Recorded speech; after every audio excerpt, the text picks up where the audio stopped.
வந்து டிடிவி வந்து குற்றம் சாட்டிட்டே வர்றாரு. அதாவது தரம் தாழ்ந்து செயல்படுறாரு. தாவேக்கா கொடியெல்லாம் பறந்ததை சுட்டிக்காட்டி டிடிவி பேசிட்டே வர்றாரு. அதாவதுங்க அவர் விரக்தியில பேசுறாரு. அவரு ஒரு விரக்தியில பேசுறாரு. கூட்டணியில சேர்த்துக்கிற முடியாது, உங்களை கட்சியிலையும் இணைத்துக்கிற முடியாதுன்னு சொன்னதுனால ஒரு தலைவர் வந்து இன்னைக்கு தரம் தாழ்ந்து, பொதுவாக தமிழ்நாட்டு மக்கள் இந்த மாதிரி எதை யாரை எப்படி எடுத்துக்கிறோமோ அதை தான் எடுத்துக்கிறோம். ஒவ்வொரு காலகட்டத்திலையும் ஒவ்வொரு சூழ்நிலையில் தான் இருக்கும். அது அவருடைய இதுதான். அவர் போக்கை வந்து மாற்றலைன்னா மக்கள் இன்னும் வந்து அவரை வந்து ஒதுக்கி விடுவார் என்பதுதான் என்னுடைய நிதர்சனமான. விஜய் வந்து கூட்டணியில் சேர்ந்துட்டா பாஜகவை கழட்டி விட்டுருவாங்க, அதுக்காக தான் இப்போ ஃபிக்ஸ் பண்ணிட்டு இருக்காங்க அப்படின்னு சொன்னா அடுத்த குற்றச்சாட்டு. இதெல்லாம் வந்துங்க வந்து எல்லாம் கேஸ் எங்களுக்கெல்லாம் பதில் சொல்ல முடியாது. இதுக்கெல்லாம் எங்கள் பொதுச் செயலாளர் பதில் சொல்லிடுறாரு, எல்லாத்துக்கும் பதில் சொல்லிடுறாரு. நாளை தினம் கூட பாரதிய ஜனதா இங்கே இருந்து நம்ம மாநில தலைவர் நயனார் நாகேந்திரன் பிறப்புறாரு. மதுரையிலிருந்து தான் தொடங்குறாரு.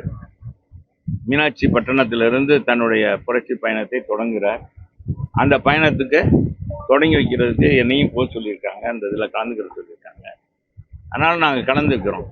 எங்கள் கூட்டத்தை யாரும் எந்த சொல்லியும் பிரிக்க முடியாது. இந்த கூட்டணியே என்பதை நீங்கள் புரிஞ்சுக்கோங்க.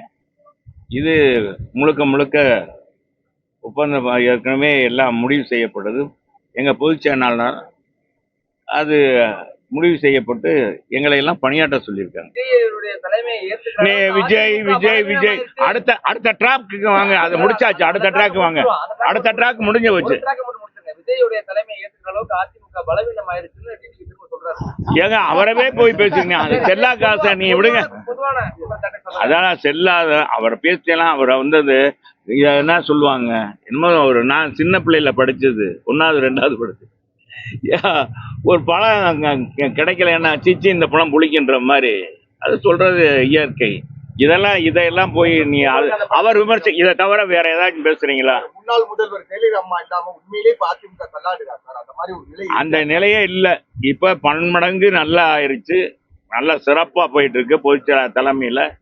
எங்க ஒரு தொகுதியில பாத்தீங்கன்னா ஒரு தொகுதியில லட்சக்கணக்கான பேர் கூடுறாங்க. மதுரையிலே கூடுனாங்கல்ல, நீங்க தான் பாத்துறீங்க. அப்புறம் தள்ளாடுதா மயங்கிருச்சா இதெல்லாம் கேள்வியா? அதெல்லாம் கிடையவே கிடையாது. அதிமுக எந்த காலத்திலும் தள்ளாடியது கிடையாது, சோர்ந்ததும் கிடையாது. திருமாவளவன் போயிட்டு இருக்கப்போ ஒரு லாயரை போட்டு அடி நடத்திருக்காங்க சார், பாத்தீங்களா? அது வன்முறை கட்சிங்க, அது வன்முறை இயக்கத்தோட சேர்ந்துட்டார் அவரு. சகோதரர் திருமாவளவன் நல்லா தான் இருந்தாரு, சமீப காலமாக இது மாறிட்டாரு. அவருடைய கட்சி தொண்டர்கள் எப்பொழுதுமே வந்து கொஞ்சம் வேகமானவங்க. அவங்க தலைவர் மீது, அந்த தலைவர் வண்டியில மோதணும்னா அந்த வேகத்தை காமிச்சிருக்காங்க. அதுக்குள்ள நான் குறை சொல்ல விரும்பல. ஆனாலும் ஒரு கட்டுக்கோப்பு வேணுன்றது தான் அவரு ஆனா விஜய் சொல்ற, விஜய் கட்சிக்காரங்கள கட்டுக்கோப்பு வேணும் அதுன்னு சொல்றாரு. தன்னுடைய கட்சி தலைவர்கள் கட்சி தொண்டர்களையும் நிர்வாகிகளையும் அவரு கண்டிக்க வேண்டியது அவர் கடமை. ஆனா சேர்ந்தடா அப்படித்தானே இருக்கும். திமுக எப்படியா அதுதானே அது. பாஜக மூத்த தலைவர் கந்தர்மலை ஒரு படம் நடிச்சிருக்காரு, அது ட்ரெய்லர்லாம் வந்திருக்கு. நான் அது பார்க்கலப்பா. எந்த படம் நல்ல படம்னு சொன்னா தியேட்டருக்கு போறது வழக்கம். எம்ஜிஆர் படம்னா எங்க முன்னாலையெல்லாம் போவோம். இப்ப பார்க்கல. அது வாழ நல்லா, நான் தான் சொல்றேன், நல்லா இருந்ததுன்னா போவோம், சொன்னாங்கன்னா போவேன், இல்லைன்னா போக மாட்டேன். நிறைய படங்கள்லாம் ரீரிலீஸ் பண்ணிட்டு இருக்காங்க.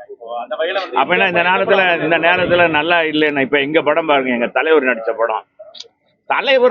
தலைவர்னா ஒரு கெத்துடா. தலைவனுக்கு இணையான ஒரு தலைவன் கிடையாது. சினிமாவிலையும் கொடி நாட்டியவர், அரசியலும் கொடி நாட்டியவர் புரட்சி தலைவர் எம்ஜிஆர் தான். அவரை தவிர எவனும் இல்லை. அதான் இந்த வானத்தில் இருக்கிற சந்திரனுக்கு கூட தேய்பிறை உண்டு. இந்த சந்திரன் முழு நிலவாகவே காட்சியளித்து கொண்டிருக்கார். இதே கனி படம் 50வது ஆண்டுல 100 நாள் ஓடுது ஒரு தியேட்டர்ல. பல தியேட்டர்ல பல வாரங்கள் ஓடிட்டு இருக்கு. அது எத்தனை தடவை ரிலீஸ் ஆயிருக்கான். இன்னைக்கு புது படங்களை ஒரு வாரம் ஓட மாட்டேன்றது. இந்த வாரம் 3 நாள் வெற்றிகரமாக 3வது நாள் தொடர்கிறது அப்படின்னு பத்திரிகையில பாக்குறேன். விளம்பரம் பாக்குறீங்களா? பாப்பீங்களா தம்பி? பார்த்தா சரி. 4வது நாளாக வெற்றிகரமாக ஓடுகிறது. 4வது நாள் புது படம். இது 4 வாரம் 5 வாரம் இப்ப பாத்தீங்கன்னா 20 வாரம் ஓடிடுது. இந்த படம் இன்னும் ஓடிட்டு இருக்கு. வர்ற 12ஆம் தேதி விழா வச்சிருக்காங்க ஆல்பர்ட் தேட்டர்ல. அந்த டெக்னீஷியன் அதுல நடிச்சவங்களுக்குலாம் எம்ஜிஆரை வெல்ல எம்ஜிஆரால் தான் முடியும். அந்த அதிமுக வெல்ல அதிமுக தான் முடியும். எம்ஜிஆர் படம் எந்த படம் ரீரிலீஸ் வந்தா நல்லா இருக்கும்னு நினைக்கிறீங்க? எல்லாருமே எல்லா படமும் எனக்கு பார்க்கணும் தான், எங்களுக்கு ரீரிலீஸ் வந்தா, அதுவும் டிஜிட்டல்ல வந்தா நல்லா தான். செய்திகளை உடனுக்குடன் தெரிந்து கொள்ள கீழ்கண்ட கேபிள் மற்றும் டிடிஹெச் நெட்வொர்க்குகளில் எம்நாடு செய்தி தொலைக்காட்சியை காணுங்கள். பாதகம் செய்பவரை கண்டால் நாம் பயம் கொள்ளலாகாது பாப்பா. மோதி மிதித்து விடு பாப்பா, அவர் முகத்தில் உமிழ்ந்து விடு பாப்பா. அண்மை செய்திகளை உடனுக்குடன் தெரிந்து கொள்ள இணைந்திருங்கள் எம்நாடு தொலைக்காட்சியுடன்.